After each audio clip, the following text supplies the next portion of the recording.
एक सेठ और सेठानी रोज सत्संग में जाते थे। सेठ जी के घर एक पिंजरे में तोता पाला हुआ था।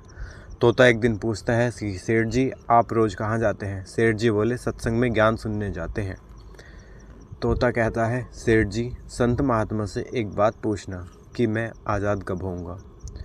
सेठ जी सत्संग खत्म होने के बाद संत से पूछते हैं कि महाराज, हमारे घर में जो तोता है उसने पूछा है कि वो आज़ाद कब होगा। संत जी ऐसा सुनते ही बेहोश होकर गिर जाते हैं। संत की हालत देख चुपचाप वहाँ से निकल जाते हैं। घर आते ही तोता सेठ जी से पूछता है कि सेठ जी, संत ने क्या कहा? सेठ जी कहते हैं, तेरी किस्मत ही खराब है, जो तेरी आज़ादी का पूछते ही वो बेहोश हो गए।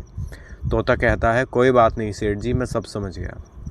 दूसरे दिन सेठ जी सत्संग में जाने लगते हैं। तब तोता पिंजरे में जानबूझकर बेहोश होकर गिर जाता है।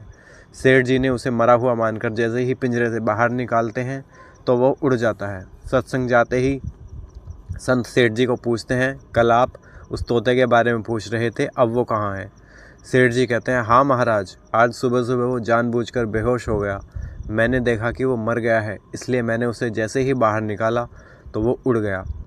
तब संत ने सेठ जी से कहा कि देखो, तुम इतने समय से सत्संग सुनकर भी आज तक सांसारिक मोहमाया के पिंजरे में फंसे हुए हो, और उस तोते को देखो, बिना सत्संग में आए मेरा एक इशारा समझकर आज़ाद हो गया।